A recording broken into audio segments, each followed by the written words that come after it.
Buonasera, ben ritrovati, un'altra puntata di preview per andare a vedere che cosa succederà nella prossima partita del Catania, tentare di scoprirlo perlomeno. Catania che è atteso dalla partita con la Casertana, Catania che arriva da una sconfitta, la 10ª in campionato in casa del Picerno. Parleremo di tutto questo, parleremo ovviamente anche del mercato, parleremo del Messina, parleremo un po' anche di pallavolo nel corso della nostra puntata con i nostri ospiti. Il primo è Lucio Tosto, presidente l'AIA Catania. Ciao Lucio. Ciao Marco, ben trovato. Ben ritrovato anche da parte mia a te, sei un abitué ormai di questa, di questa poltrona, ormai insomma siamo a casa nostra. Ormai sei a casa tua, come a casa sua, non sua. Tua. Sua. Gianluca Russo, ciao Gianluca. Ciao Marco, buonasera a tutti. Ovviamente a casa sua, anche non in collegamento, ma invece qui dagli studi, anche Naomi Moschitta. Ciao Naomi. Anche perché ormai la brandina esatto. l'abbiamo presa. Come ogni puntata c'è la nostra linea WhatsApp, quindi manda il numero del codice del tuo cantante preferito. Ah no, quello è un altro. Manda i messaggi su WhatsApp, no, perché c'è pure nel frattempo. Però seguiteci. Nel frattempo c'è anche il Facebook, possiamo dirlo, dai, non è una pubblicità, insomma, è così, diciamo, abbiamo conto semplicemente il festival, vabbè, ci adatteremo, insomma, sotto questo punto di vista. Andiamo avanti, invece presentiamo un ospite collegato da Pietrasanta, in provincia di Lucca, dove ha appena finito di seguire gli allenamenti delle sue squadre di ragazzi giovanili. Ciro Capuano, ciao Ciro. Ciao a tutti, buonasera a tutti, grazie per l'invito. Allora, io intanto vi faccio parlare un pochettino di quello che sta succedendo in casa Catania, a tutti voi. Parto da Lucio, poi vado da Ciro e poi coinvolgo ovviamente Gianluca. 2 gol, do qualche dato, 2 gol segnati in 4 partite, continui cambiamenti tattici, c'è una squadra che insomma come sistema di gioco una partita ne utilizza uno, una partita l'altro, sembra spesso e volentieri adeguarsi più all'avversario piuttosto che imporre un proprio sistema in questo momento. Media punti fra Lucarelli e Tabiani, 1,25 con Tabiani, 1,36 con Lucarelli, insomma è cambiato tantissimo per il momento, non sembra cambiato nulla sotto l'aspetto dei risultati. Eh sì, per fare calcio, soprattutto per fare risultati, il cambiare tanto non porta mai a farli. Dall'inizio dell'anno si è cambiato troppo, non tanto, troppo, si è cambiato anche il campo d'allenamento, mi pare 4 campi d'allenamento, sì. Se non sbaglio si sono cambiati, si è cambiato qualcuno a livello dirigenziale, sono cambiati giocatori, allenatori, staff.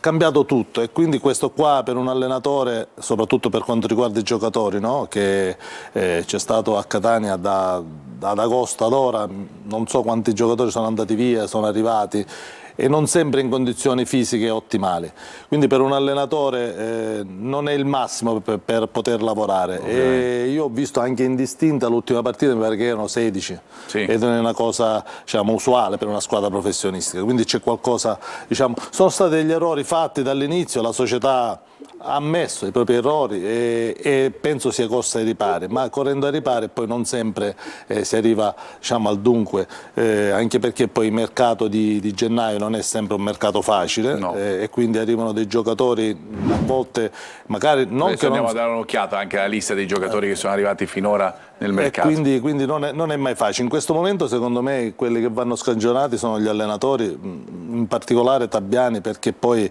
Tabiani ha dato via. E per poter dimostrare che Tabiani avesse sbagliato dovevano rimanere gli stessi giocatori con Lucarelli, certo, invece poi cambiando i giocatori va a finire che poi l'allenatore viene scagionato in tutto, ma secondo me anche Lucarelli non ha tante colpe, perché ripeto, questo via vai nello spogliatoio non può permettere mai ad un allenatore di poter lavorare con una certa continuità e con un gruppo ben compatto. Voglio andare da Ciro perché voglio chiedergli, Ciro, se nella tua carriera da giocatore ovviamente ti era mai capitata una stagione così particolare in cui tanti cambiamenti non solo in panchina ma anche nell'organico della squadra, perché insomma diciamoci la verità, un mercato di riparazione con 12 persone che arrivano, 12 che se ne vanno e probabilmente anche qualche altro colpo prossimo venturo per il Catania, per cui a salire a 13-14 arrivi non è facile da vedersi.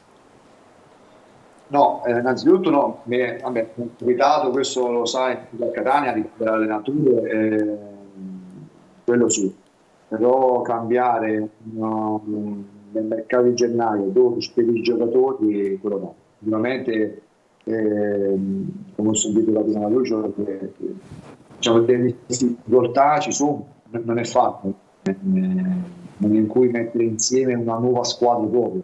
Ecco perché queste cose qui dopo si fanno a giugno, no? Però secondo me hanno programmato, è una cosa che l'hanno fatta anche per un'avventura per il prossimo anno, quindi sotto quel punto di vista lì dobbiamo avere pazienza. Quindi poi sappiamo che c'è ancora il ritorno della Coppa, dove lì Certo. secondo me Catania si gioca veramente tutto, perché come sappiamo, se dovesse vincere c'è un passaggio nel turno dei playoff abbastanza importante.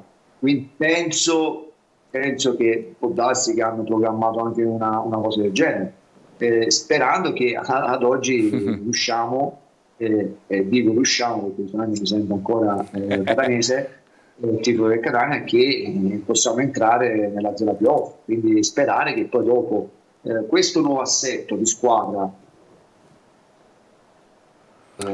con il tempo e con i mesi a venire, quindi tra aprile e maggio, possa poi ambire a qualcosa per i playoff, perché sulla carta tutto sommato sono giocatori abbastanza forti, no? Quindi è un organico veramente di qualità e di quantità, quindi però dobbiamo dare il tempo necessario allo staff tecnico di lavorare in una certa maniera, e soprattutto tanti giocatori devono sapere che stanno giocando a Catania, dove nonostante ciò è una piazza abbastanza difficile. Sì, no, mi riallaccio un attimino al discorso che ha fatto Ciro Capuano, nel senso che i problemi principalmente sono quelli: uno staff tecnico nuovo ha bisogno di tempo, arrivano troppi giocatori, troppe gare vicine, quindi non hai tempo di lavorare, non hai quasi mai la possibilità di fare la settimana tipo per preparare i giocatori, e poi c'è la piazza Catania è esigente, quindi non ti puoi permettere passaggi a vuoto, la maglia pesa, è tutto un problema questo, cioè bisogna uscirne quanto più presto possibile. Lucio, stavamo vedendo le immagini della partita di Picerno. Io ho sentito proprio Castellini, che è stato capitano a Picerno, e mi ha detto una cosa che mi ha particolarmente colpito durante l'intervista. Ha detto: è una squadra che ha un po' paura perché non riusciamo a fare 2 o 3 passaggi di fila. Lui l'ha intesa non una paura, ovviamente, timore dell'avversario, ma una squadra che gioca, contratta, e questo mi sembra di aver insomma, capito dalle parole di Castellini. È un problema mentale soprattutto? Anche, sicuramente non è un problema tattico, tecnico, perché a quanto so io lavorano bene per il tempo, come ha detto Gianluca, che hanno a disposizione, perché le partite ravvicinate non stanno aiutando in questa situazione, indubbiamente assolutamente, no. Però lavorano bene. È una questione mentale, perché la classifica dice questo, la classifica si avvicina alla parte bassa e quindi non possono sbagliare. Certo. È una questione mentale anche perché io mi ricordo quando il Catania in Serie A arrivavano giocatori come le Grottaglie, faccio un esempio, e davanti a 20.000 persone si permettevano anche dentro area a marcare l'avversario. A Catania un giocatore di C che viene davanti a 20.000 spettatori e non è abituato a queste piazze, sicuramente quella maglia e quella palla pesa tantissimo.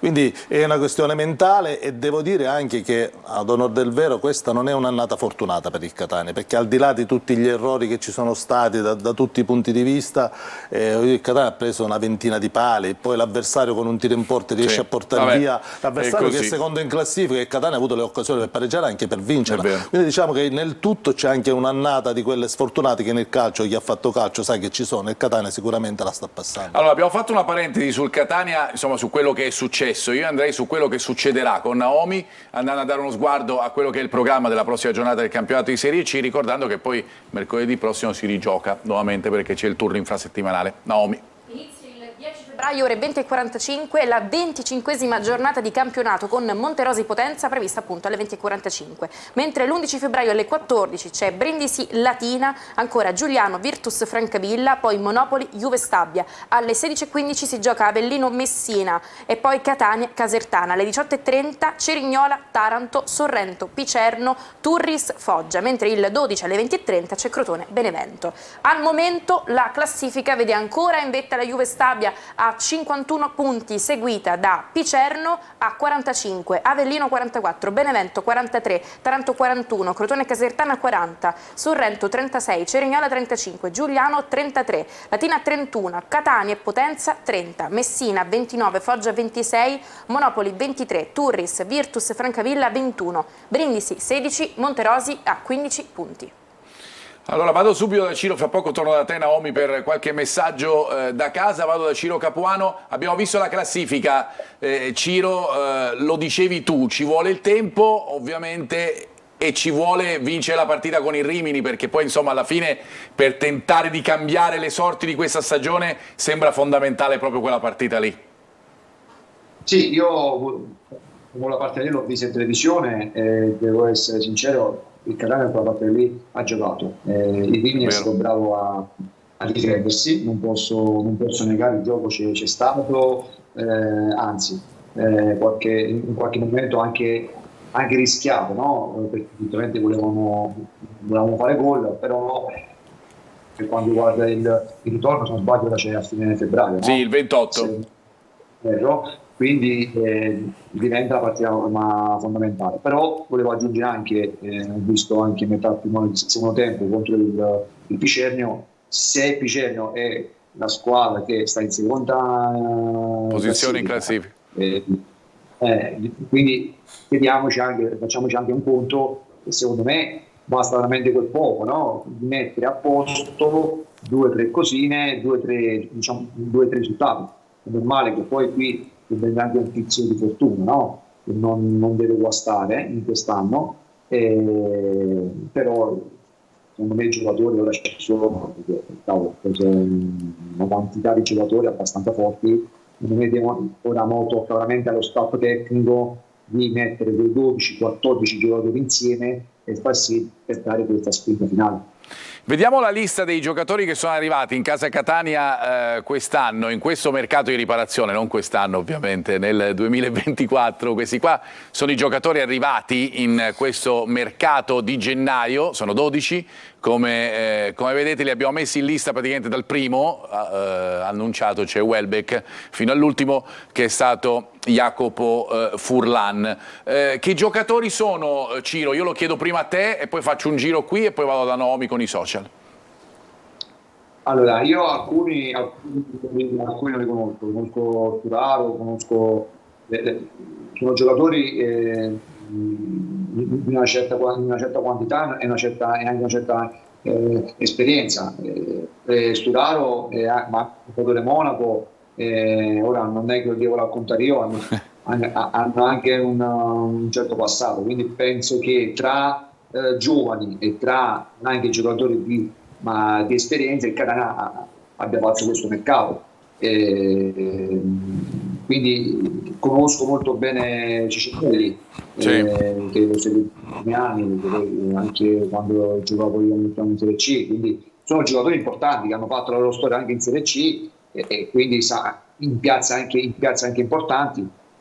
Io non voglio essere ripetitivo, però ora devono trovare quella ciliegina tutti quanti insieme per far, non dico sognare, nemmeno volare, però per farci divertire da qui fino a fine campo. D'altro canto tu sei un grande tifoso. La chiave deve trovare l'allenatore insieme a loro, devono trovare. Lucio, ora diciamo che la società il passo va fatto. Lucio, alcuni di questi giocatori, li abbiamo visto la lista, la possiamo ancora rivedere, non si sono dimostrati però pronti subito, lo si sapeva, era un rischio calcolato? Questa è la domanda. Sì, secondo me, non mi ricordo se l'ha detto ora Ciro Capuano, o l'ha detto Gianluca, secondo me questa qua è una squadra, è la base per il prossimo anno anzitutto, perché sono giocatori importantissimi tutti i giocatori per questa categoria davvero potrebbero fare la differenza qualora venisse, prendessero parte di questa squadra all'inizio dell'anno facendo una preparazione come Dio comanda. Ora ho visto anche che Sturaro è da un paio di giorni che si allena, diciamo, in gruppo, e quindi c'è bisogno di tempo, sia a livello fisico, tattico forse esordirà, e di inserimento. Esordirà nella prossima. Quindi secondo me la società, riconoscendo i propri errori, davvero aprendo il portafoglio, e sicuramente sono tutti giocatori che hanno un ingaggio importante, indubbiamente, perché sono dei giocatori per la categoria, ripeto, possono fare davvero la differenza. Il problema è se riescono in poco tempo a inserirsi e a rendere al massimo per quello che possono dare. Vado da Naomi per sentire un po' i messaggi che arrivano da casa e poi chiudiamo questa prima parte e andiamo a proiettarci proprio la partita con la Casertana. Naomi, da te. Intanto aprirei questa parentesi con un messaggio, visto che ci siamo assentati per un po' di tempo con il nostro consueto appuntamento del venerdì. Ti scrivono: grande Carli, aspetta perché nel frattempo non riesco a mandare no. Grande Carli, ti seguo ogni venerdì, ci sei mancato, anche le analisi lucidissime che fate. E poi a proposito di lucidità, un altro amico scrive: comunque si parla sempre troppo della testa lucida di Patanè e troppo poco di Gianluca. Una figura come la sua, che non lascia nulla al caso e studia pure quante volte al giorno gli avversari si recano al bagno, serve al Catania, che a volte si fa sorprendere da squadre leggibili. Ancora, spero solo che Calapay ci faccia il regalo di un autogol e che Curcio e Deli non infieriscono per vendetta sportiva, altrimenti sarà buio per noi, scrive Giuseppe da Gravina. Poi, buonasera, ma da quando in quando una rivoluzione va fatta a gennaio ha portato una squadra a risolvere i problemi. Le squadre si fanno in estate, quest'anno è andata così, scrive Salvo, Tribuna B. Poi ancora, in questo momento il povero Chiricò, secondo me, si sente come quella mucca che è caduta nel dirupo. No, questo magari c'è una notizia ansia nell'ultimo minuto. Vabbè. Vabbè. Vedrete che il vero Catania si vedrà tra un paio di settimane e sì nei primi di giugno, quando arriveremo in Serie B vincendo i playoff. Forza Catania sempre, Salvo da Siracusa. Bene, grazie per questi messaggi. Ovviamente la nostra squadra, Gianluca, ma anche il buon amico e bravissimo Angelo Patanè. Chiaramente noi siamo tutti una squadra, per cui siamo contenti almeno di tenervi compagnia. Chiaramente meglio la compagnia di Naomi sicuramente della mia, però insomma questo è fuori di dubbio. Ci fermiamo un attimo, fra poco ritorniamo ancora con Ciro Capuano collegato, a cui chiediamo altri 5 minuti da dedicarci. Ciro, so che lo fai con piacere, ci vediamo fra poco anche con te. Ciao.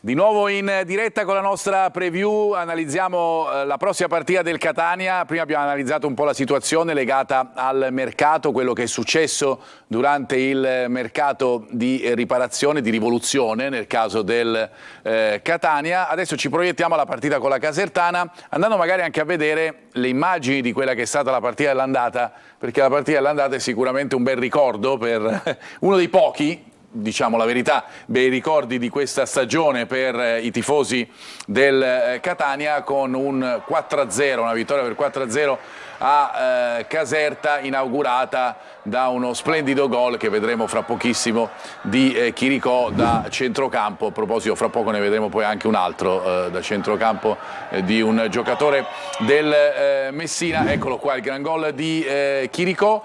Ciro, può valere anche questa partita di andata per dare forza, spirito, sprint al Catania in vista della partita di ritorno, o conta relativamente, considerando che il campionato sta dicendo tante cose?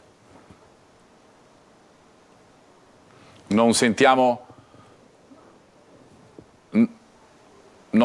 Ciro Capuano, credo, per cui vediamo se riusciamo a ripristinare il collegamento, se no lo chiedo poi a chi in studio.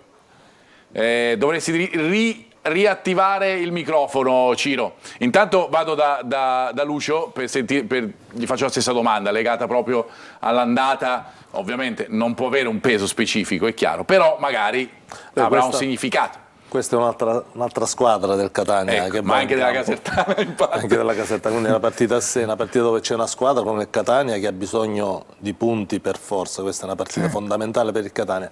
Invece la Casertana è una situazione, diciamo, più o meno tranquilla di classifica. Ho visto anche, se non sbaglio, Gianluca mi può dare conferma, la Casertana 10 partite perse e 10 vinte, è possibile? Sì.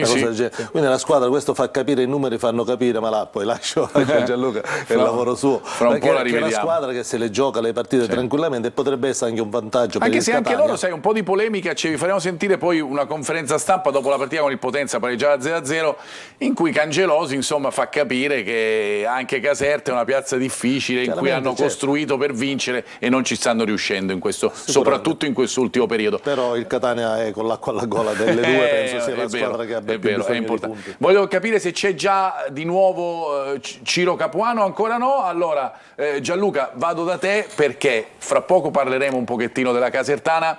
Vuoi già darci qualche volevo un attimino riallacciarmi idea? al discorso delle polemiche a Caserta. A mio avviso fanno anche bene, perché non sta facendo bene la Casertana, non gioca bene, ha una fase di non possesso, più tardi in analisi la faremo vedere, una fase di non possesso in questo momento del campionato quasi imbarazzante, quindi giocatori fuori forma, scollati di reparto, e quindi non sta facendo bene. Secondo me hanno fatto un passo indietro anche per quanto riguarda la fase di possesso, perché adesso sono più che mai Curcio dipendenti, quindi è chiaro che per l'organico, per il blasone della squadra, per comunque tutto quello che circonda l'universo Caserta, insomma si aspettavano qualcosina di più, e sicuramente la Caserta non sta brillando né a livello tecnico-tattico nemmeno a livello fisico. E soprattutto è anche nelle ultime partite è in una situazione difficile, come lo è certamente il Catania. Abbiamo recuperato il collegamento con Ciro Capuano.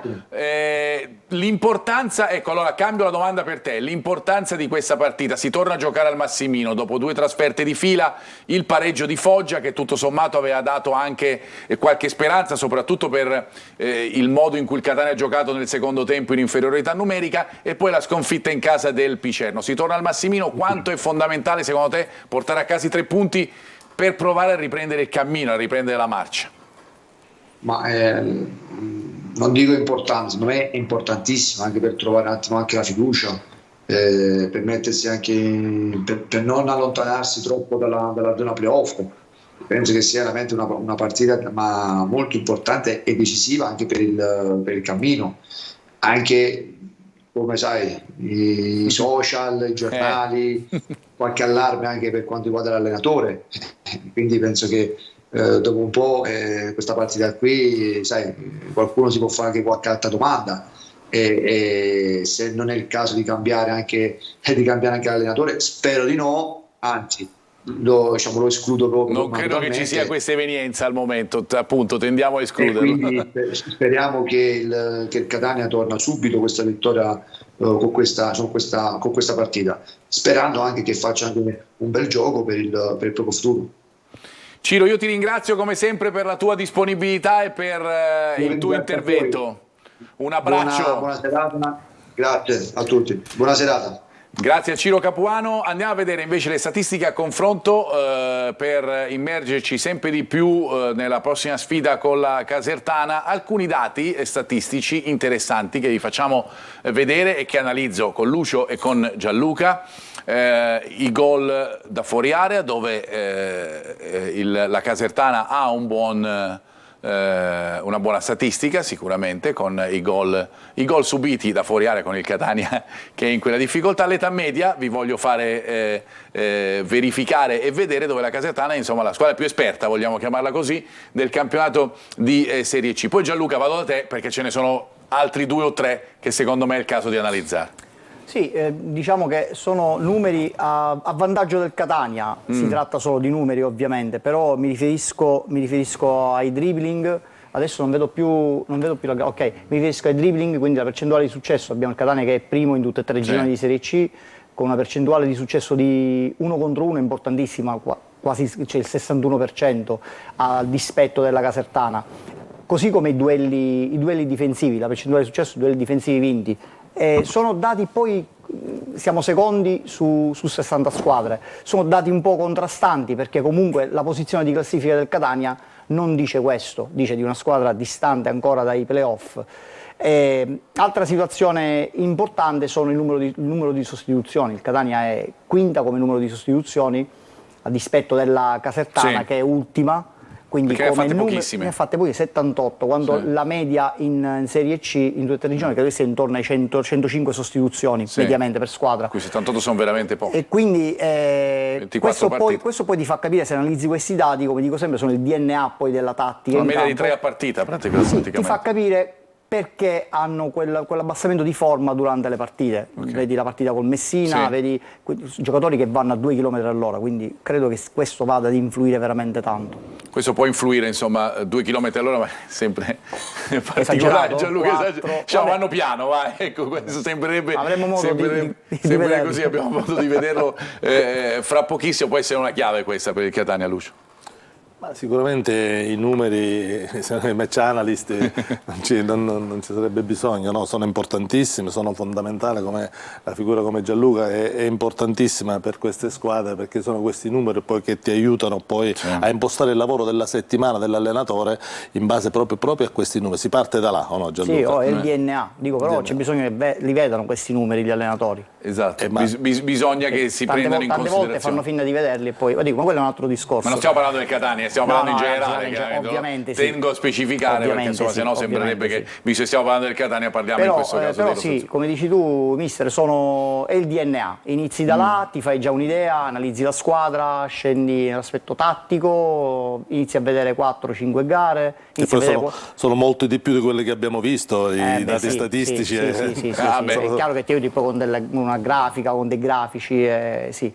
Quello è il lavoro che fai. Poi dai un report al mister, lo porti in campo e lui prepara la settimana di lavoro. Vediamo che report ci fa invece Naomi per quanto riguarda invece i messaggi che arrivano da casa. Naomi, a te. Faccio prima un preambolo. Tutti abbiamo un gruppo family, no? Nel quale si mandano messaggi, ecco. I familiari di Gianluca credo abbiano confuso il loro gruppo family con la nostra chat, perché ogni puntata c'è qualcuno. Oggi, buonasera, sono Peppe, il fratello di Gianluca, a voce alta. I conti si fanno alla fine. Io la penso così. Forza Catania sempre. Quali conti si riferisce? Non lo sappiamo. Non però, ho un fratello che si chiama Giuseppe, te lo assicuro. Okay. Ancora, la domanda è semplice. Ha senso fare una rivoluzione a gennaio? I giocatori disponibili sono quelli che possono fare la differenza? Le società non si liberano a gennaio delle loro pietre preziose. Al massimo pigliamo qualche pecciandale in ticchia. Ancora, soldi spesi male. Molti giocatori sono solo brocchi. Suggerisco a Lucarelli, per evitare di essere esonerato, vedi che gentile, di giocare con i 3 davanti, Cicerelli, Di Carmine o Costantino, e Chiarella fissi con Peralta dietro, e risolve i suoi problemi. Se poi è scettico e si fa una risata, peggio per lui. Buonasera, sono Angelo da Paternò. Bisogna anche cercare giocatori di massima categoria in campionati stranieri, non in primo piano, tipo Grecia, Svizzera, Austria, dove sono accessibili anche economicamente per la Serie C nostra. Bisogna avere inventiva. Chiudiamo con tutto da costruire, gruppo, spogliatoio, squadra e gioco. Come si dice dalle nostre parti, arizittatevi, meno polemizzate, meglio è per tutti. The end. Leopardi. Va bene, questi sono è bello perché insomma i catanesi sono sempre stati così, no? Si prova a mettere la liscia, si prova a mettere a ridere. D'altro canto stiamo parlando di calcio, anche se va detto che insomma un po' di rabbia i tifosi ce l'hanno, perché è giusto che sia così, perché si aspettavano certamente un'altra stagione, per cui è vero che ci si scherza, è anche vero che tanti il calcio lo prendono anche molto sul perché serio. gli unici in questo momento che non sono mancati sono loro, riempiendo il almeno cibo, dove gli è stato possibile venire. È un gioco serio. A proposito, ricordiamo che i tifosi della Casertana non ci saranno nella partita di domenica alle 16:15, perché è stata vietata la trasferta per loro. Andiamo a vedere adesso invece Gianluca un po' di situazioni tattiche in casa Catania, partendo da ciò che è successo a Foggia, per cui andiamo ad analizzare un po' le ultime 2 partite, Foggia e Picerno. Qualche attacco sull'esterno che insomma ha creato un pochettino di difficoltà nella fase iniziale della partita contro i foggiani. Sì, è chiaro che poi nella mappatura, a proposito di statistiche, nella mappatura del campo vedi dove il Catania sta soffrendo in questo periodo. Sì. Comunque, terzo minuto di gioco, abbiamo già l'attacco del Foggia, possiamo vedere che a palla libera i giocatori scappano, non c'è pressione sul portatore di palla, si aprono i 2 esterni, ma siamo già al terzo minuto di gioco e creano il primo problema. E quindi là bisognava intervenire, perché poi comunque è stata una chiave almeno per i primi 20-25 minuti di sofferenza per il Catania. Tu hai cerchiato il cronometro. Ho cercato il cronometro perché c'è un susseguirsi di eventi uno dietro l'altro che ti fanno capire come a mio avviso poteva essere preparata in maniera diversa sulla linea difensiva. Possiamo andare a vedere, appunto, perché mi collego a quello che stai dicendo tu, possiamo andare a vedere la clip successiva, perché lì c'è un altro cerchio. Eccolo qua, che arriva quarto minuto. E siamo al quarto minuto e la situazione è pressoché simile. È pressoché simile, anche se là siamo in superiorità numerica sull'esterno, ma questo non significa nulla se non vai a pressare e recuperare palla, mentre sul lato opposto si ha un'inferiorità numerica molto pericolosa, perché se qua siamo 3 contro 1, sì, siamo 1 contro 3, quindi qualora il calciatore Foggia riuscisse a mettere palla dentro, là possono nascere problemi. Poi ce n'abbiamo un'altra, qua abbiamo fatto terzo, quarto e abbiamo quindicesimo, giusto? Quindicesimo minuto, altra situazione, altra cosa sempre simile. Il tema è sempre quello. Catania cerca di porre rimedio a questa situazione andando a raddoppio sull'esterno, ma un raddoppio sterile perché non c'è pressione e lasciamo poi l'inferiorità numerica a centro area, quindi ci rendiamo conto facilmente che su una situazione esterna dove non recuperi palla e poi gli permetti comunque di andare a mettere palla dentro, a quel punto non ha più senso nemmeno fare il raddoppio, che poi è un raddoppio virtuale come si dice in gergo. Questo è l'inizio della partita con il Foggia. Tante volte, Lucio, è stato rimproverato al Catania un po' l'approccio, no? Alla gara. Sembrava un male iniziale derivato dal fatto che l'allenatore Tabbiani non aveva certo nella componente caratteriale la sua principale qualità, però poi da quando è arrivato Lucarelli, insomma, abbiamo riscoperto che questo problema è venuto fuori nuovamente. È un problema a questo punto. Tutto si può rimproverare a Lucarelli, che non sia uno che caratterialmente ci mette del suo, e forse il profilo di Lucarelli è stato scelto appunto per questo qua. Quindi, come ho detto prima, stiamo ritornando su quello che ho detto prima, in questo momento sono gli allenatori, e parlo anche di Tabbiani, sono quelli là che secondo me hanno meno colpe in tutta questa storia qua. Quindi secondo me il problema è che questi ragazzi sono sia quelli che sono arrivati, ma soprattutto quelli diciamo, gli acquisti di gennaio, sono arrivati in una situazione non facile e non tranquilla, e quindi questa cosa si rispecchia in campo. È chiaro però che così non si può continuare, perché già il Catania ha perso troppe partite e ha dato troppo tempo agli avversari. Il Foggia è una prova di questo qua, ma anche Picerno penso sia adesso ci andiamo sulla partita col Picerno con Gianluca. Di rotta si deve avere anche a livello caratteriale. Io penso che Sturaro potrebbe essere l'elemento che in campo potrebbe dare questa spinta di non regalare, per quello si sta tentando di forzarlo, chissà che non lo possiamo vedere anche forse l'uomo che possa cambiare la un po' partita con la Casertana. Gianlu, andiamo invece adesso a vedere la situazione legata proprio alla partita con il Picerno, perché ci sono due altre situazioni in fase non possesso che hai evidenziato. La prima è legata, lo vediamo qui, sì, anche a quel qua, cono azzurro che vedo.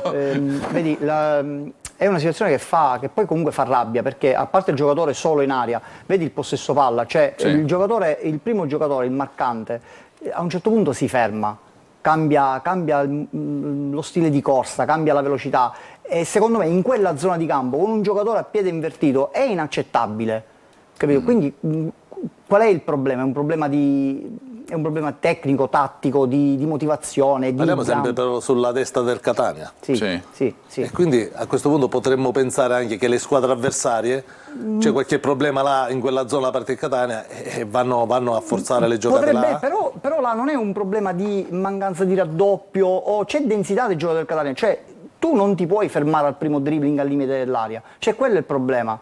Non ti puoi, perché se questo mettesse palla al lato opposto, c'è un giocatore libero, non ti puoi, là vai a contrasto, gli fai fallo, ti metti davanti, insomma, non devo dirlo io, loro sono professionisti in questo. Sicuramente non si può fermare, quello è il discorso, a 20 metri dalla porta, palla scoperta. L'altra situazione, sempre in fase di non possesso, è l'ultima che andiamo ad analizzare, ed è quella della prossima clip che facciamo partire, il gol del Picerno. Sì, anche qua linea verde è il passaggio che avrebbe dovuto fare, il rinvio che avrebbe dovuto fare Monaco, ovviamente linea rossa è quella che non fa, perché? Semplicemente perché un rinvio fatto al centro dell'area tante volte prendi gol. Ora adesso è stato bravo Gallo del Picerno, però è anche vero che questo gol è stato rivisto e discusso da tantissimi giornalisti addetti ai lavori.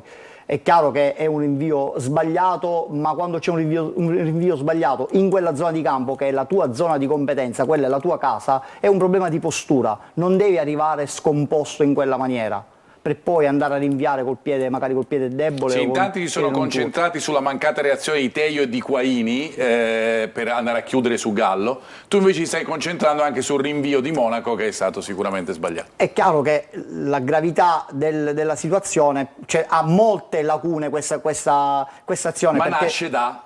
Ovviamente il rinvio si fa sull'esterno, al di là di quello poi ci vuole pressione sulla palla, quindi, ma anche il giocatore che ha crossato, c'era un difendente del Catania, non puoi permettergli un cross così pulito. Sei là, lo vai a pressare, entri deciso e oddio, poi magari fai fallo, mettiamo la palla a terra e ci sistemiamo. Andiamo alla fase di possesso, andiamo a vedere, torniamo a Foggia con il gol di Lapisarda, frutto di un'azione sicuramente insistita da parte del Catania, che poi ha premiato l'esterno della squadra rossazzurra, che è andato in gol. Ha premiato l'esterno e l'intelligenza tattica di uno dei pochi giocatori pensanti del Catania, perché parliamo di un esterno... Si offenderanno tutti gli altri. No, ma non mi interessa.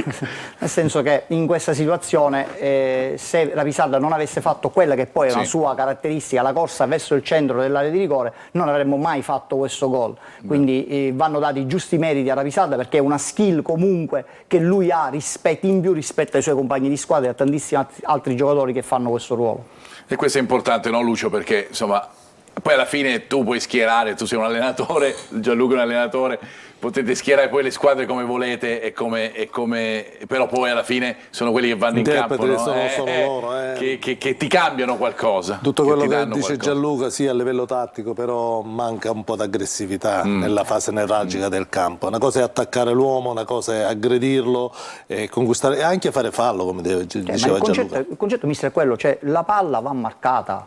In aria si marca, la palla va marcata, se non ci arrivi fai fallo, ci sistemiamo e poi se devi prendere gol prendi gol, va bene, dico non è successo niente, sempre stato così, no? Però se non ci arrivo faccio fallo. Anche perché concedere queste azioni dà coraggio all'avversario, esatto, che poi ci prova la prossima volta ancora meglio. No, soprattutto certe volte sembra quasi, un po' è successo a Picerno, l'ho seguita da vicino, che l'avversario possa fare poco sforzo per contenere il Catania e soprattutto per portarsi a casa il risultato dopo che è passato in vantaggio. Andiamo alle ultime 3 clip, perché poi dopo dobbiamo fermarci per dedicarci un po' anche al Messina. La prossima è relativa a una poca presenza nell'area, no? Che poi ha portato a un'occasione per il Catania. Ma? Allora, perché poca presenza? Perché la zona dove parte il passaggio, quindi questo famoso assist per il giocatore del Catania, è già una zona profonda di campo, quindi gli inserimenti, le mezze ali, gli esterni, adesso non so come era messo in quel momento il Catania in campo, non 4-2-3-1. 4-2-3-1, i 3 dovevano andare dentro perché il tempo ce l'hanno, non è stato un traversone fatto da 30 metri e quindi fai un traversone, mi sorprendi, non riesco a riempire l'aria. Certo. Io vado quasi sulla linea di fondo campo e entro dentro l'area di rigore, quindi là bisognava avere più supporto degli attaccanti, quindi poca presenza in area di rigore per questo motivo. Però quando il Catania prova, lo diceva prima Lucio, ad essere un pochettino più aggressivo, basta poco, perché stiamo parlando comunque di un campionato di Serie C, per cui certe volte, insomma, quando si riparte dal basso già fanno fatica le squadre di Serie A, figuriamoci in Serie C. Bravissimo. Quando hai un po' di pressione, fai un pochettino di pressione, succede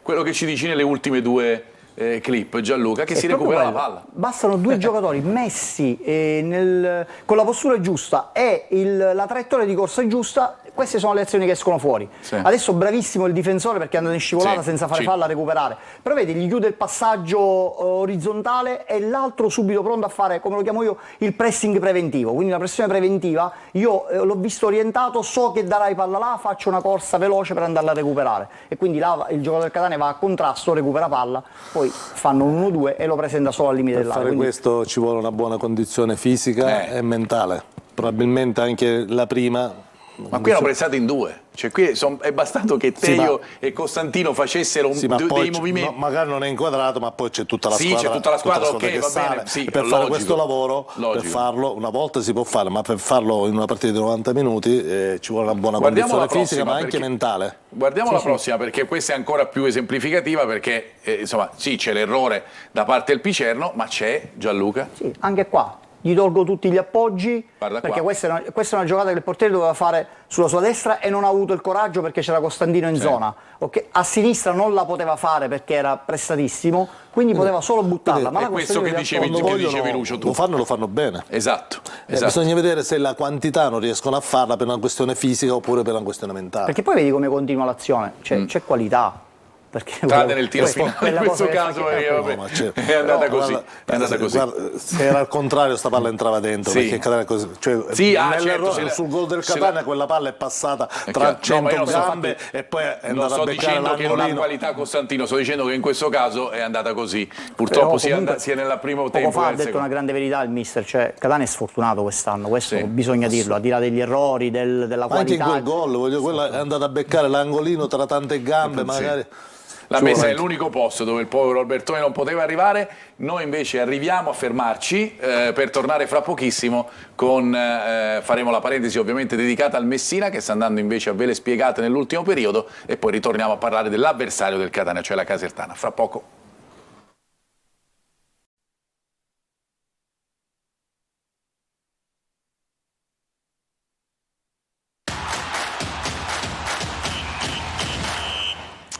Ritorniamo terza parte della nostra preview, andremo fra poco a parlare del Messina. Intanto vi dico che il Cesena sta vincendo 2-0 in casa del Rimini, perché ovviamente il Rimini è il prossimo avversario del Catania, siamo alla fine del primo tempo, 2-0 in questo derby con tantissimi spettatori al Rimini e la vittoria per il momento del Cesena 2-0 in casa dei prossimi avversari del Catania. Invece andiamo a parlare con Ciccio Triolo del Messina, di questo Messina che sta facendo così bene in questa fase di campionato. Ciao Ciccio, buonasera. Buonasera Marco, buonasera a tutti. Esatto, il Messina è una delle squadre che sta facendo bene in questo 2024, nelle prime 5 partite, è stata una delle squadre più in forma del girone. Le vittorie, soprattutto quella con la Virtus Francavilla, hanno dato alla squadra di Modica la possibilità di sganciarsi alla zona a play-out, che adesso dista a 6 punti, e respirare un po'.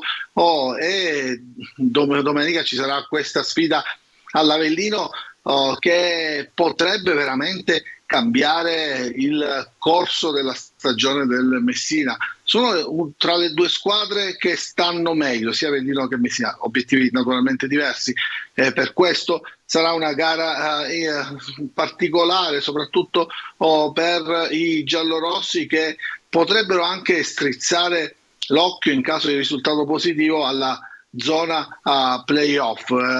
Se ne parla a dire la verità anche in maniera piuttosto velata in questo momento, però il presidente Sciotto nei mesi scorsi l'aveva accennato come potesse essere questo un obiettivo. E allora come centrarlo? Sicuramente dimostrando contro la seconda forza del campionato in questo momento di poterselo meritare. Avellino che si gioca la promozione diretta, perché ancora non ha, la squadra di Pazienza non ha abbandonato i sogni di aggancio alla Juve Stabia, e quindi sarà una bella partita tra due squadre che giocano a calcio, che non si chiudono e che sicuramente vogliono attaccare. Come cambia il mondo, insomma, in poche settimane, no? Il Messina con tutte le difficoltà, le contestazioni, le difficoltà della dirigenza, che sappiamo che adesso, come dice Francesco, in caso di successo... Se tu ricordi, a novembre il Messina subì una serie interminabile di sconfitte, esatto. Si riprese a Monterosi, vincendo lì poco prima di battere il Catania nel Ponte dell'Immacolata, e da lì è cambiato il campionato sostanzialmente del Messina. È vero, andiamo a vedere la probabile formazione, Ciccio, del Messina in vista della partita con l'Avellino, le due squadre siciliane che giocheranno alla stessa ora, 16:15, il Messina appunto contro gli Irpini, il Catania con la Casertana. Partiamo dalla squalifica di Salvo. Il Messina ha presentato ricorso contro la squalifica di Salvo, che priverà Modica di uno dei terzini che ha fatto meglio in queste ultime gare, ma dovrebbe giocare Lia, a sinistra Ortisi, Manetta e o Pacciardi o Dumbravano, più Pacciardi, anche se non è stato bene in settimana, ha avuto delle difficoltà ma si sta riprendendo. In mezzo mettiamo Frisenna e Franco, con Firenze però che scalpita per tornare a giocare la partita da titolare. In attacco ci sono delle certezze, quelle di Rosapio, Mausso e Zurno, che hanno fatto benissimo in queste ultime settimane. C'è il ballottaggio tra Plescia e Luciani. Plescia è un ex dell'Avellino, magari Modica conta anche sulle sue motivazioni per cercare di scardinare la porta erpina. Prima di lasciarti, Ciccio, volevo vedere insieme a te il gran gol di Emausso nell'ultima partita, un gol straordinario. Abbiamo apprezzato quello di Chiricò nella gara d'andata con la Casertana. Questo invece è il gol di Emausso, che possiamo andare a vedere grazie alla nostra regia. Sì, è vero. Ma non è Emausso questo, eh? Sì, vabbè, sì, è vero, è giusto, è vero, hai ragione. Questo è un grandissimo gol, ovviamente, questo qua. Sì, Frisenna è un gol che in una partita dove il Messina era in 10 uomini, 2-0, 2-2, questo è recuperato da 2-0 a 2-2, è stato, sai, i campionati vivono anche secondo me, di episodi. Veramente. Di congetture particolari, quando ti va tutto bene, quando ti va tutto male. Bene, il Messina in questo momento è in uno stato di forma eccezionale, perché corre tantissimo, corre fino alla fine, però ha la fortuna di trovare anche l'episodio fortunato in determinate occasioni. Magari nella prima parte del campionato aveva giocato altrettanto bene, ma era stata sfortunata. Adesso invece il lavoro di Modica va di pari passo con qualche episodio, e qualche gran giocata come quella di Frisenna che abbiamo visto. Grazie Francesco, un abbraccio anche a te. Grazie a voi, un saluto a tutti. E ci sentiamo alla prossima. Lucio. E Mausso, ad esempio, a Catania non ha fatto, sta facendo un grande campionato. È vero. Ho visto parecchie partite. Però dicevamo poco prima. Quando è stato cambiato, soprattutto quando è stato cambiato il ruolo. Eccolo, è tornato Francesco. Ciao Francesco. No, ma per agganciarmi a quello che diceva, soprattutto quando è stato cambiato di ruolo, il Mausso più esterno dietro la punta ha avuto maggiore libertà di muoversi, e quindi ha trovato anche magari una dimensione diversa rispetto a quando giocava a Catania.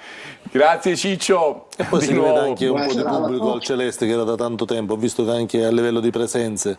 Sì, insomma, questo magari con un po' più di difficoltà. Sono stati bravi, perché c'è stato quel periodo dove hanno perso tutte quelle partite di fila, e di solito si sa cosa succede, e invece la dirigenza ha tenuto duro, non ha cambiato l'allenatore, e ora anche che insomma, diciamo che sappiamo che a livello societario addirittura, vedi, appunto. Naomi, abbiamo messaggi, abbiamo qualcosa da far sentire del pubblico da casa? Eccola. Quanti ne vuoi tu? Quanti vuoi tu? Scrivono: ma che ce ne frega di Sanremo, molto meglio sentire voi parlare di che morte moriremo domenica. Se si soffre insieme, si soffre di meno, vi voglio bene. Poi c'è un messaggio che è stato introdotto da un altro messaggio, mi scrive: Naomi, leggilo serio questo messaggio per favore, grazie, sei brava, quindi io farò quanto chiesto. Comunque ogni tanto è giusto ricordare che ci siamo, ma potevamo non esserci. Corriamo su quell'erba che poteva non crescere più, ci sediamo su seggiolini che potevano essere smontati e guardiamo partite che potevano non essere giocate. Tifiamo una squadra che poteva non esistere più. Rispetto per la società. Come sono stata, Marco? Bravissima, no? Eccezionale. Veramente. Poi comunque il messaggio ha un suo significato. Concordo. Buonasera a tutti voi. Secondo me in questi momenti dobbiamo essere tutti uniti e domenica dobbiamo sostenere solo i colori rossazzurri. Un saluto attivo di Corner, un saluto al presidente Lucio Tosto. Il logo è giusto, no? Corner, sembrerebbe. Sì, no, anche perché c'è un altro messaggio, un saluto a tutto lo staff di Corner, vuol dire che in questi momenti dobbiamo essere tutti uniti intorno. No, ma è sempre lo stesso, che comunque ma tanto Sicilia noi siamo sempre Telecolor, va bene. Corner, Sicilia Preview non è importante. Tutte stessa cosa. Esatto. Uno dei pochi giocatori pensanti del Catania, Gianluca, si impazzo con la cheat di prima. Poi posso dire che da Monaco mi aspettavo di più. Nelle poche partite che ha giocato ha dimostrato di essere un po' fuori forma. Non è suo padre, spero di sbagliarmi, ma la penso così. Che non è suo padre, non lo possiamo dire, che è un po' fuori forma, secondo me in questa parte iniziale della sua nuova avventura a Catania. Poi per infierire, Ciro scrive: ciao Ciro, saluti da Agrigento, non dimenticheremo mai i derby vinti col Catania. Grazie Ciro, sei un amico. Perché poi ha giocato, parla di Capuano? Ciro sarà un amico. No, non penso che sia Capuano. Dico Capuano poi è andata ad Agrigento, se non sbaglio. Mi sembra di sì. Sì, con l'Agra si è andata in C. Dopo Catania sì. Però mi ricordo questi derby giocati all'Esseneto con anche una sconfitta da parte del Catania, sì, ricordo anch'io. Ricordo anch'io. Certo. Naomi, abbiamo finito? Ti leggo l'ultimo. Sì. Sera, riflettete, società nuova ingannata da un campionato di D stravinto e impattato in una realtà di Serie C, girone C, a loro sconosciuto. Partiti male, con un tecnico fuori ambiente, adesso si può solo pensare a prepararci per il prossimo anno. Va bene, insomma, il tenore dei messaggi è quello che è. Io sono convinto che se il Catania ingranasse e soprattutto vincesse la partita con il Rimini, secondo me vivremmo poi 2 o 3 mesi di messaggi in cui sentiremo la preparazione in vista dei playoff e del primo turno nazionale, perché poi insomma d'altronde è bello tifare il pallone proprio per questo, perché anche le sensazioni, i nostri umori cambiano sulla base ovviamente dei risultati. Allora andiamo a vedere, a parlare della Casertana, andando a vedere le ultime partite della Casertana per inquadrare un pochettino meglio quello che è il momento della Casertana. Diceva giustamente il buon Lucio Tosto, 10 vinte, 10 nulle, questo è un po' quello che ha fatto la Casertana fino ad ora con le sconfitte, con le ultime partite, Messina 0-2, Benevento con la sconfitta 1-0 e lo 0-0 col Potenza, anche loro poca roba nelle ultime 4 partite. Indubbiamente per la Casertana. E quindi critiche giuste. E quindi critiche giuste, poi andremo a sentire quello che dicono, quello che dice appunto anche l'allenatore della Casertana, allenatore della Casertana che andiamo a presentare sempre attraverso le nostre grafiche, lo sappiamo, Zemaniano convinto, anche se sembra che durante la settimana abbia un po' pensato a cambiare il modulo in vista di Catania. Ovviamente saranno decisivi per la Casertana ma anche per il Catania, soprattutto per il Catania la seduta di domani, ma intanto questa è la Casertana e lui è uno zemaniano convinto, insomma è stato per 30 anni praticamente una spalla di Zeman, il 4-3-3 e tutto quello. Mi ricordo che nella partita di andata cambiò proprio il modulo, impostò la squadra con il 4-3 e il Catania andò a nozze vincendo quella partita con il punteggio di 4-0. Poi l'integralismo da parte di questi allenatori va a schiantarsi davanti ai risultati e poi si cambia, anche Modica 4-2-3-1. Questo poi il risultato cambia tutto. Esattamente. Andiamo a sentirlo proprio Cangelosi, perché dicevamo delle polemiche che non mancano mai nel mondo del calcio. Anche Caserta è una piazza comunque calda, è una piazza che ha visto fare una buona squadra, tutto sommato anche durante il mercato di riparazione, ci è andato Deli per fare un esempio, e così ha parlato con il DS degli Esposti Cangelosi subito dopo la partita con il Potenza. Ascoltiamo. A Benevento se facciamo il rigore finisce 1 pari. Ci sono state, visto che parlate di episodi, il gol di caso a Monopoli, se entra il rigore è un'altra cosa, se entra la traversa di Curcio con Latina è un'altra cosa. Io valuto tutto nel complesso, per me l'unica partita sbagliata era quella col Messina, le altre sono partite che si possono vincere, perdere o pareggiare. Non mi preoccupo perché non vivo di ansie, perché devo vincere, devo arrivare primo. Io non vivo di queste ansie, vivo di domenica in domenica e analizzo le partite per quello che sono. Oggi ho detto che abbiamo creato poco e questo è fuori di dubbio. Dobbiamo lavorare di più, cercare di arrivare meglio e quello è un altro discorso. Però bisogna valutare le cose con estrema freddezza e qui la freddezza non è di casa. Oh, qui la freddezza non è di casa, che cosa vuole dire? Che insomma non si può stare mai in pace, Cangelosi l'ha voluto sottolineare. Certo i risultati non sono stati granché nell'ultimo periodo, ma insomma le sofferenze per gli allenatori, caro Lucio Tosto, ci sono sempre, no? Ma il mestiere è quello, bisogna accettare. Mi è sembrato molto tranquillo questo allenatore che io non conosco, solo come secondo di Zeman. Scuola Zeman, no? Scuola Zeman. Ma anche nelle dichiarazioni. Molto sereno, molto tranquillo, non lo so, evidentemente evidentemente sa il fatto suo e quindi Vedremo. molto sereno. Vedremo nella partita. Intanto andiamo a vedere invece quello che è il giocatore più rappresentativo della Casertana, ne abbiamo parlato più volte, un ex del Catania, Alessio Curcio, un 10 di qualità, classe 1990, fra le sue altre squadre appunto il Vicenza, il Foggia e chiaramente anche il Catania, anche lui ingabbiato nella partita di andata,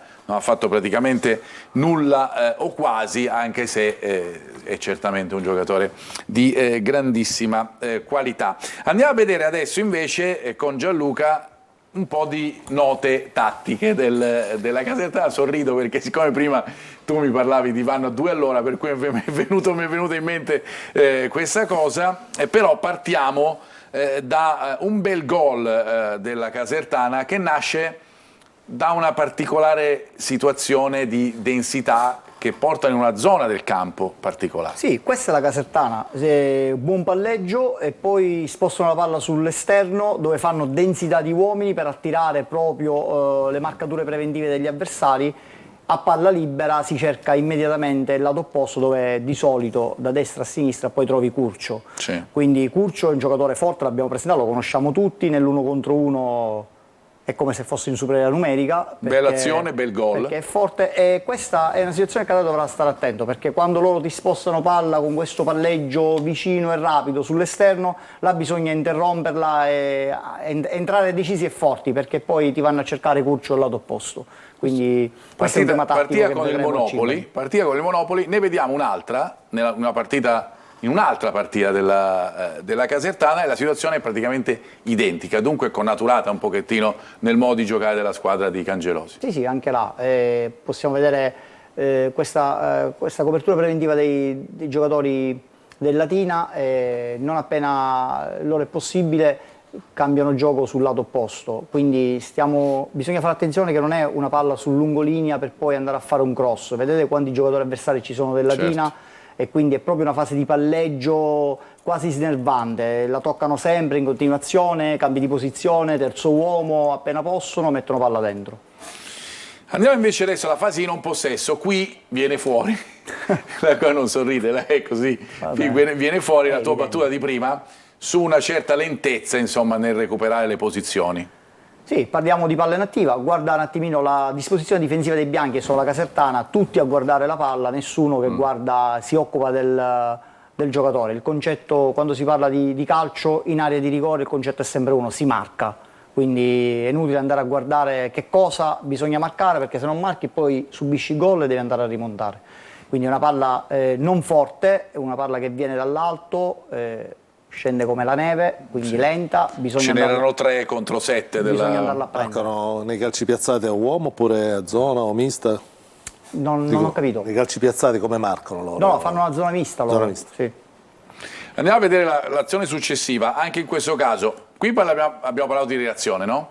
Nella prossima parliamo proprio di lentezza, perché insomma la linea è molto alta e segue male. Sì, evidenziati in blu, vediamo il giocatore del Messina e quello della Casertana. Anche nell'altra coppia, se li vedono sfrecciare in avanti, i bianchi non sono il Paris Saint-Germain o il Real Madrid, è semplicemente il Messina, quindi giocatori dello stesso livello dei giocatori della Casertana, ma ogni volta che hanno palla gli prendono 20 metri. Sì. È impossibile che tu in Serie C faccia una fase difensiva del genere, quindi è evidente che per quanto offensiva può essere la tua squadra ci vogliono le preventive, il giocatore va affrontato, va marcato e quindi va atterrato. Se non c'è la possibilità di togliergli la palla non puoi permettere di entrare in porta con la palla in questa maniera. No, volevo dire, Gianluca, l'età media alta può influire in questo? Credo di sì, come credo le poche sostituzioni. Io credo che loro abbiano un problema di organico, perché questo dicono i dati che abbiamo in possesso. E comunque hanno anche un attimo di confusione sulla fase di non possesso per il gioco del loro mister, insomma, di Cangelosi. Andiamo a vedere l'altra situazione, che poi è l'ultima, e che racconta ancora la stessa storia di prima, praticamente. Sì, questo è un rinvio del portiere.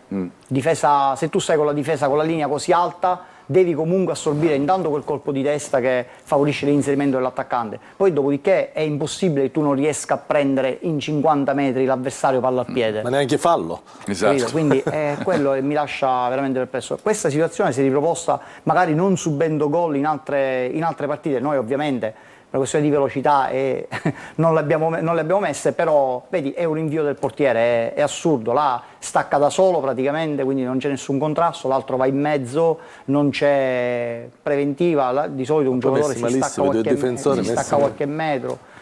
E questa insomma è una situazione che il Catania può sfruttare a proprio vantaggio. Andavano a 2 chilometri all'ora. Andavano piano, sì, onestamente, sì, andavano piano.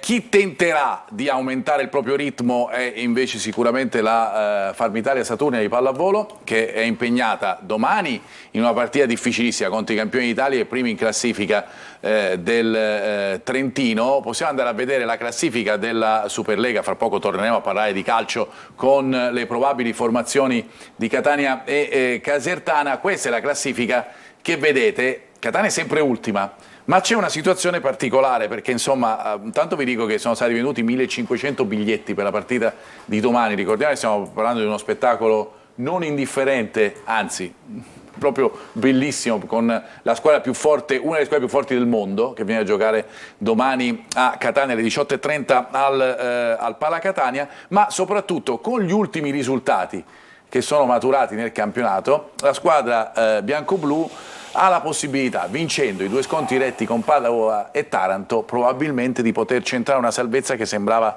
quasi insperata fino a qualche domenica fa. Così come dice nella prossima intervista l'allenatore Bua e ribadisce anche il giocatore Buchegger. Sentiamo. Adesso con 2 scontri diretti in casa che abbiamo dalla nostra possiamo raggiungere il Taranto, quindi sta a noi adesso approcciare le partite nel modo come abbiamo fatto fino adesso e cercare di vincere questi 2 scontri diretti per arrivare a pari punti e avere la salvezza. È una speranza ancora maggiore e quindi è il nostro dovere continuare a lottare e a crederci. Gli scontri diretti contro Padova ormai al 99% salva, diciamo, e contro Taranto in casa l'ultima. Quindi a noi ci focalizziamo su queste partite principalmente, ma anche sulle altre, perché nelle altre possiamo andare a prendere qualche punto e quindi aumentare ancora di più la possibilità di salvezza. Secondo me questa settimana è stata abbastanza bene, siamo tutti carichi nonostante che avevamo perso la partita contro Milano, siamo stati concentrati. C'è l'atmosfera bene, i ragazzi sono carichi e secondo me siamo pronti per questa sfida contro Trento. Siamo ancora vivi, fino a che non c'è più la possibilità, lottiamo, crediamo. È giusto lottare e soprattutto insomma, si sono create delle condizioni per la squadra catanese perché ci si possa veramente sperare con questi ultimi 2 scontri diretti. Ma intanto domani c'è da vedere un grandissimo spettacolo contro Trentino, che è in testa alla classifica, campione d'Italia in carica. Ci fermiamo, fra pochissimo le probabili formazioni del Massimino e la nostra top 11, a fra poco.